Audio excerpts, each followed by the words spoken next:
WNBA players set out to make a bold statement at the All-Star game, and they did, just not in the way they hoped. With Caitlin Clark sidelined, it was the perfect opportunity to show that the league's value extends beyond a single star.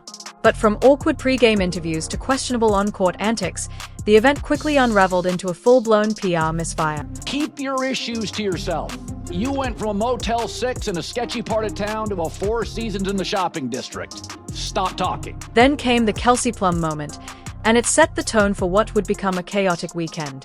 In a surprising and unprovoked move, Plum appeared to throw Caitlin Clark under the bus, all while speaking about player unity.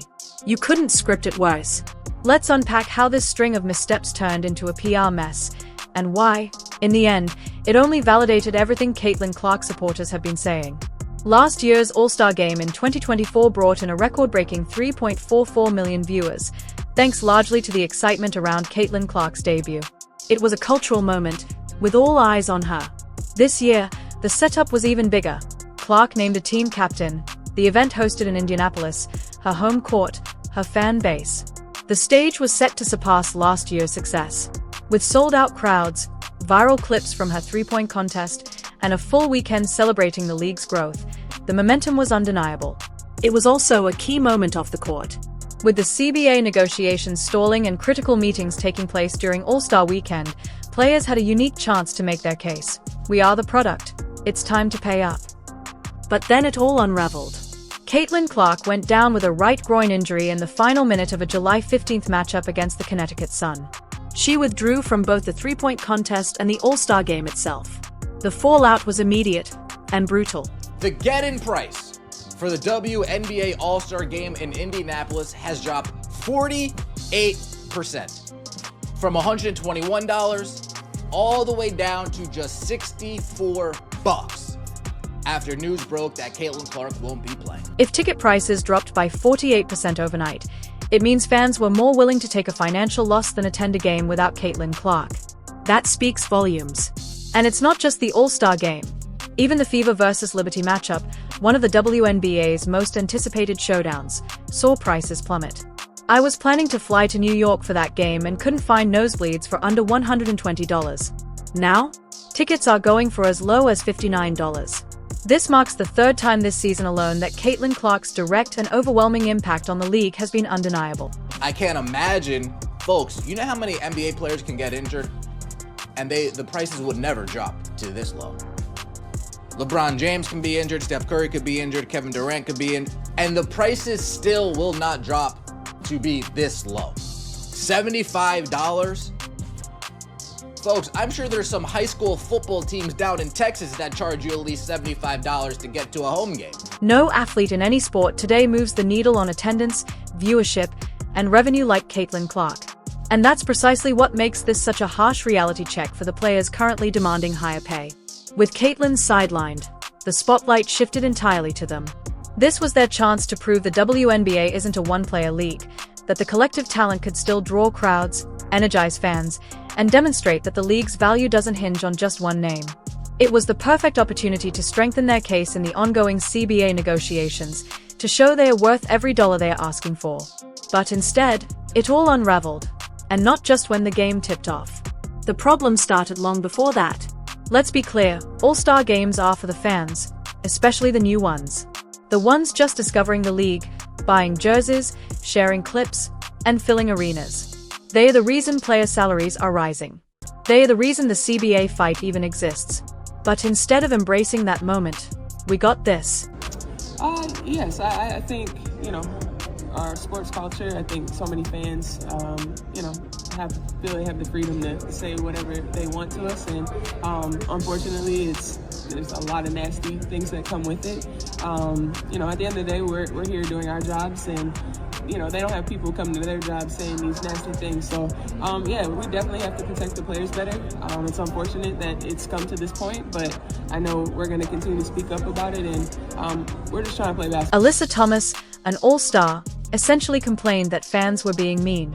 For a professional athlete, she seemed surprisingly unaware of how sports culture works. Fans aren't always nice. They can be loud, critical, even brutal. But you know what that really means? It means they care. That's the reality of being in the spotlight, especially in a sport that people are finally watching. What made it worse was her suggestion that no one else deals with criticism in their jobs. Seriously? That's like saying you've never worked a day in customer service without actually saying it. The whole thing felt tone deaf, and the internet wasted no time letting her know. And speaking of tone deaf, let's shift to the real elephant in the room: money. CBA negotiations were a hot topic all weekend, and right in the middle of it, Angel Reese dropped a sound bite that set X, formerly Twitter, on fire. It's bigger than me.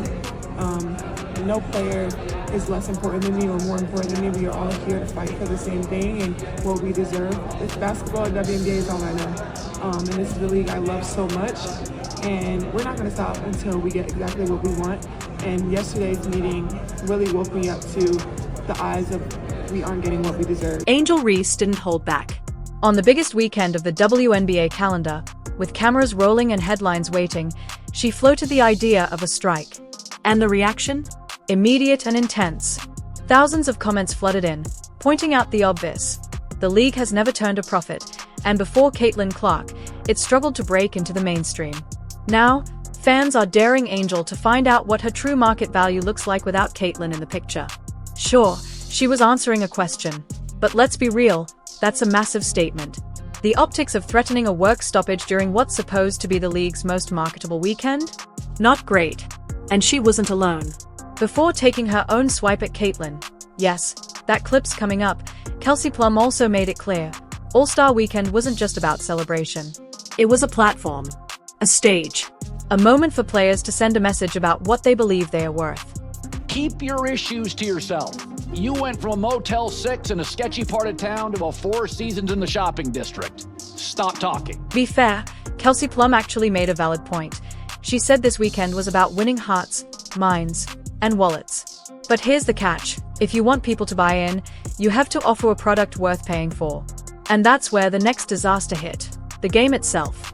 Instead of seizing the moment to engage the fans, the All-Stars wasted no time shifting the spotlight back onto themselves.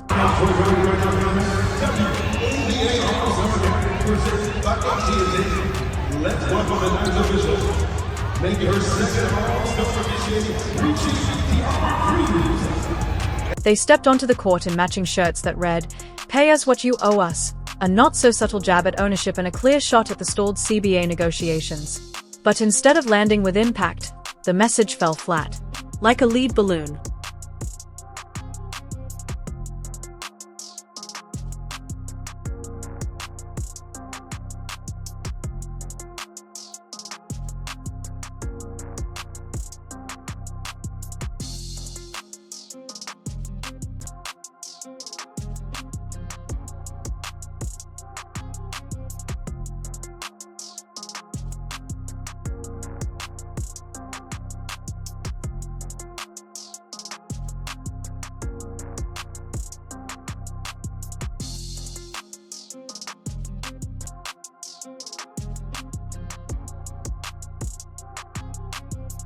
Social media tore them apart because, honestly, what are they really owed? The league has never turned a profit. It's lost money every single year for 30 years straight, including a $40 million loss just last season. The only reason players even have leverage to ask for more is thanks to the new media rights deal, which hinges entirely on a fresh wave of fans, the fans Caitlin Clark brought with her. Those new supporters now outnumber the original base. That's why viewership plunges 55% whenever Caitlin isn't on the court. That's why ticket sales drop by half the moment she gets injured. Every data point shows she's responsible for at least half the audience, if not more. And that's when the memes started flooding in. Sure, they are photoshopped, but the message hit hard because fans overwhelmingly agreed. Caitlin Clark is the only player in the league who truly deserves what she's asking for. And that's exactly where the other players keep missing the mark with these stunts. Casual fans aren't on their side. They know who's actually driving the growth. They know the one player who's the reason they are even watching in the first place. Have made a grave miscalculation. They've got, on a 3-to-1 scale, they've got new sports fans, and I don't mean new to sports, new to their league. Fans of other sports now watching their league. The old fandom is the 1. All right, we're the 3, they're the 1. Now, we're not watching their whole sport as a whole. We're not. Now, occasionally we peek in on other games or this and that and the other, but we're watching the Indiana Fever. More specifically, we're watching Caitlin Clark. These players know that, and they hate it. And they can't even hide it. The biggest miscalculation is assuming fans will automatically rally behind the players. Sure, some will, the diehards, the longtime supporters, but most of the current audience are new fans who showed up because of Caitlin Clark. And given how the league and certain players have treated this new crowd, those fans aren't exactly turning into loyal WNBA followers anytime soon. Bring up talk of a strike, and you risk losing them for good. But that wasn't even the worst part. There was still a game to play. And yeah, it was a tough one. It was rough. I don't even know how to describe what the hell that was. Like, is embarrassment to basketball a reasonable explanation for that? Last year, the All-Star game had real energy, a spark of competitiveness, something meaningful on the line. But this year, it felt more like a casual Saturday shoot-around at the local Y. No defense, zero urgency, long stretches of jogging, and half-hearted three-pointers. A'ja Wilson, the reigning MVP, ended the game with just 4 points. It wasn't just that they seemed unmotivated. Fans both in the arena and watching online openly voiced their frustration, bored and annoyed, questioning why they had paid all-star prices to watch what felt like a half-speed cardio session. And it seems some fans who paid top dollar to be there in person left well before the final buzzer. Early in the second half, look at how many people left at halftime. Look at how many people left the game at halftime. In just the couple of hundred that you guys can see on screen. In just the couple of hundred you can see on screen, there is at least 20 seats missing in that area. From people just left at halftime. More there. More there. This is 7 minutes going to third quarter. And there's all of these, and we'll skip through the fourth quarter. Not very few. Look, all-star games are usually a bit dull. That's nothing new. Without something real at stake, they rarely make for must-watch TV. But this time was supposed to be different. This was meant to be the WNBA's moment to shine. A packed arena, a national spotlight, and a chance to show the world exactly how far the league has come. A moment to prove that the players truly deserve every dollar they are asking for. Instead, this is what the fans ended up with. WNBA fans, you showed up. You showed out. Make some noise.